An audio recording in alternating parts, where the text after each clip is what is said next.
உங்ககிட்ட நகை கடன் இருக்கா அல்லது புதுசா நகை கடன் வாங்க போறீங்களா?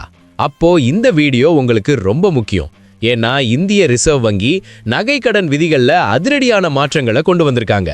இந்த மாற்றங்கள் தெரியாம நீங்க பேங்க்குக்கு போனீங்கன்னா உங்களுக்கு பெரிய நஷ்டம் ஏற்படக்கூட வாய்ப்பு இருக்கு. என்ன இந்த புது விதிகள்? வாங்க ஒவ்வொன்றா பார்ப்போம். ஹாய் ஃப்ரெண்ட்ஸ், அனைவருக்கும் வணக்கம். இது உங்கள் செக்ஸார் சேனல்.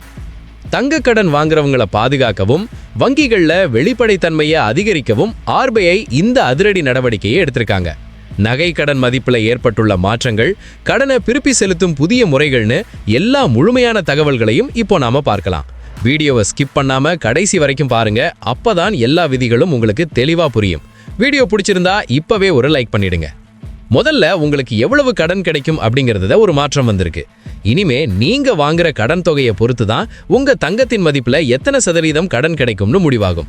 நீங்க 2.5 லட்சம் ரூபாய் வரை கடன் வாங்குறீங்கன்னா உங்க தங்கத்தின் மதிப்புல 85% வரை கடன் வாங்கலாம். இதுவே 2.5 லட்சத்திலிருந்து 5 லட்சம் ரூபாய் வரை கடன்னா 80% தான் கிடைக்கும். 5 லட்சம் ரூபாய்க்கு மேல பெரிய தொகையை கடனா வாங்குறீங்கன்னா வெறும் 75% மட்டும்தான் கடனா தருவாங்க. இதோட அர்த்தம் என்னன்னா, நீங்க பெரிய தொகையை கடனா கேட்கும்போது முன்னாடியை விட அதிக தங்கத்தை அடகு வைக்க வேண்டியிருக்கும். அடுத்தது மிக முக்கியமான மாற்றம். நம்மள நிறைய பேர் நகை கடன் வாங்கினா வருஷத்துக்கு ஒரு வாட்டி வட்டி மட்டும் கட்டிட்டு கடனை அப்படியே புதுப்பிச்சுட்டே இருப்போம். அசல் தொகையை உடனே கட்ட மாட்டோம். ஆனா இனிமே அது முடியாது. புதிய விதிகளின்படி 12 மாதங்களுக்குள்ள நீங்க அசல் மற்றும் வட்டி இரண்டையும் சேர்த்து திருப்பி செலுத்தணும். கடனை சும்மா புதுப்பிச்சுட்டே இருக்கிற நடைமுறை நிறுத்தப்பட போகுது. கடன் வாங்குறவங்க கிட்ட ஒரு ஒழுக்கத்தை கொண்டு வரவும் கடன் சுழற்சியை தடுக்கவும் தான் ஆர்பிஐ இந்த முடிவை எடுத்திருக்காங்க. அடுத்ததா ஒரு சூப்பரான ரோல்.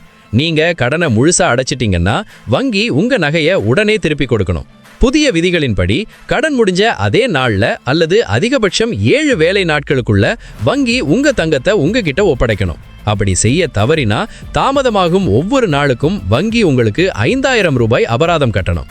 இது கடன் வாங்குறவங்களை பாதுகாக்கவும் தங்கத்தை சரியான நேரத்துல திரும்ப கிடைக்கவும் உறுதி செய்யும். இன்னொரு முக்கியமான விஷயம், இனிமே நீங்க நகை கடன் வாங்கும்போது அந்த ஒப்பந்தத்துல எல்லா விவரங்களும் தெளிவா இருக்கணும். உங்க தங்கம் எப்படி மதிப்பிடப்பட்டது, கடனை திருப்பி செலுத்துறதுக்கான காலக்கெடு என்ன, ஒருவேளை நீங்க கட்ட தவறினா நகையை ஏலம் விடுறதுக்கான விதிகள் என்னன்னு எல்லாத்தையும் தெளிவா குறிப்பிட்டிருக்கணும். அதே போல இனிமே வங்கி கடனுக்காக உங்க தங்கத்தோட உள்ளார்ந்த மதிப்பை மட்டும்தான் கணக்குல எடுத்துப்பாங்க. அதாவது தங்கத்துல இருக்கிற கற்கள், ரத்தினங்கள் அல்லது அதுக்கான செய்கூலி இதெல்லாம் மதிப்பீட்டுல சேராது. வெறும் சுத்தமான தங்கத்தோட எடைக்கு மட்டும்தான் உங்களுக்கு கடன் கிடைக்கும். இதனால எல்லாருக்கும் நியாயமான விலை கிடைக்கும். இது தவிர இன்னும் சில மாற்றங்களும் இருக்கு. தங்கம் வாங்கவே கடன் கொடுக்க தடை விதிச்சிருக்காங்க. ஆனா தங்கம் அல்லது வெள்ளிய மூலப்பொருளா பயன்படுத்துற உற்பத்தியாளர்களுக்கு கடன் வழங்கும் வசதியை விரிவுபடுத்தியிருக்காங்க. சிறிய நகர்ப்புற கூட்டுறவு வங்கிகளும் இப்போ தங்க ஆதரவு கடன்களை வழங்கலாம்.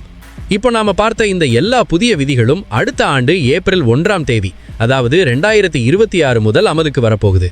ஸோ ஃப்ரெண்ட்ஸ், ஆர்பிஐயோட இந்த புதிய நகை கடன் விதிகள் பத்தி நீங்க என்ன நினைக்கிறீங்க? உங்க கருத்தை கீழே கமெண்ட்ல சொல்லுங்க. இந்த வீடியோ உங்களுக்கு பயனுள்ளதா இருந்தா உடனே நம்ம செக்ஸார் சேனலுக்கு சப்ஸ்கிரைப் பண்ணிடுங்க. அப்படியே அந்த பெல் ஐகானையும் கிளிக் பண்ணிடுங்க. உங்க ஃப்ரெண்ட்ஸுக்கும் இந்த வீடியோவை ஷேர் பண்ணுங்க. அடுத்த ஒரு பயனுள்ள வீடியோவில் சந்திப்போம். நன்றி, வணக்கம்.